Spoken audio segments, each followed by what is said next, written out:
Yo,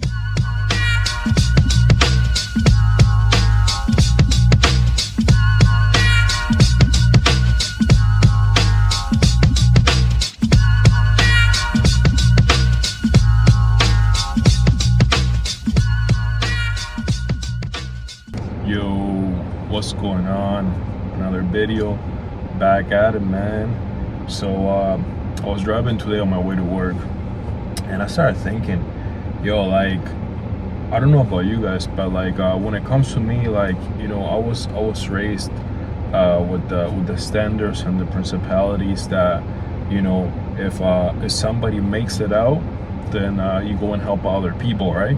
Now, as I gotten older, I have realized that not everybody's gonna be safe, because no matter how many warnings you give to somebody, no matter how much advice, no matter how many gems you can put somebody on, that person might not be ready at the moment, and that's a hard pill to swallow. Real talk, it's a hard pill to swallow, because like in my case, you wanna come up with your boys, you wanna sit back at the end of the day and just be chilling in your backyard with your boy, your crew.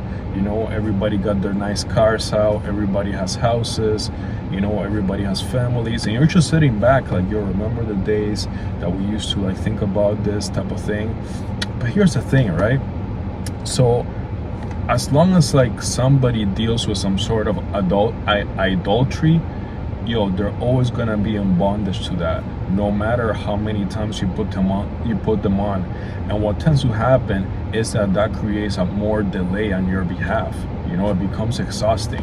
It becomes like pretty much like you're pushing up a donkey up a hill, and the donkey just doesn't want to go up. Like the donkey is like, nah, I want to be in the farm eating grass and chilling. I don't need to be like up here with you. You know what I mean? So like low key, like at the same time, like it is a bit hurtful, but you tend to realize people's priorities, and you also tend to realize that what you want out of life, that doesn't align with like the people in your circle that you came about, and that's okay.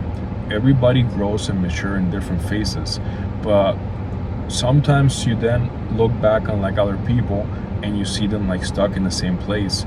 And again, if they're dealing with some sort of idolatry, that's for them to pretty much like escape out of their own type of Egypt, like real talk.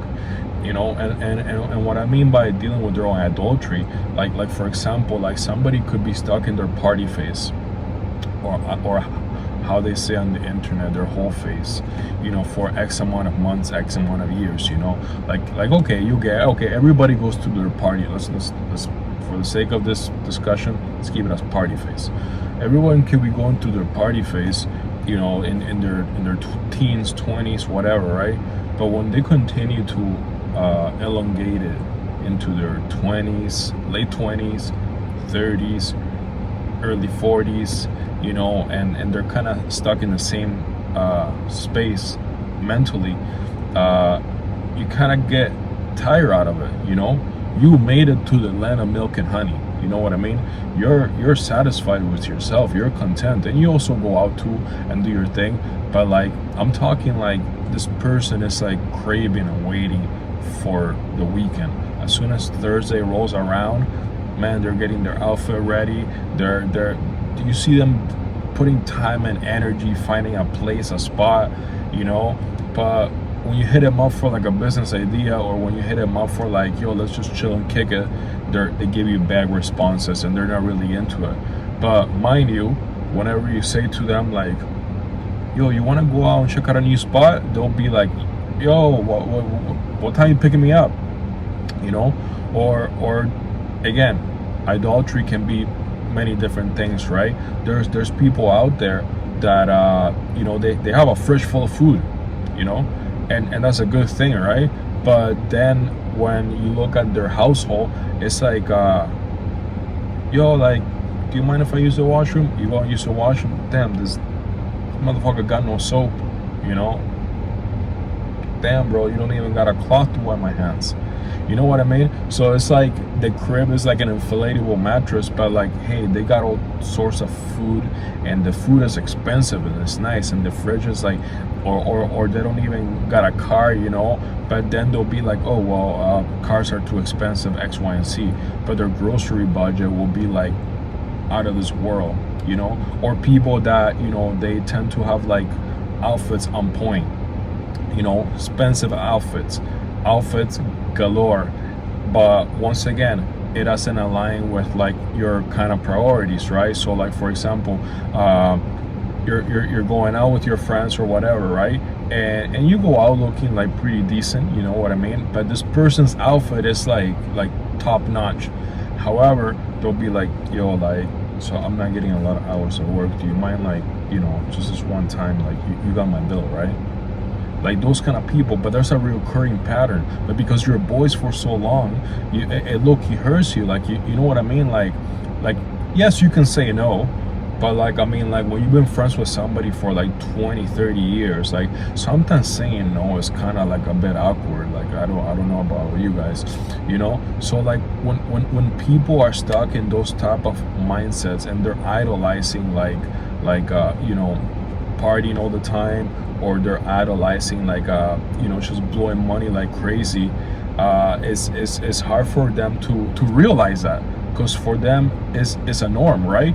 Now you, on the other hand, you prioritize your things, you budget yourself, you put aside money for a solid outfit, for going out, you know, you're thinking of like a house, you're thinking of like, you put money on like for savings. You keep it a decent balance, right?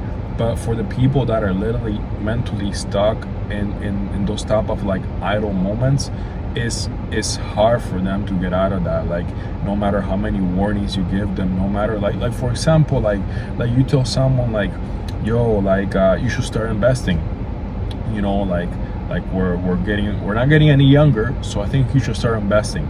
And they'll be like, nah man, I don't want to, you know, it seems like a gamble.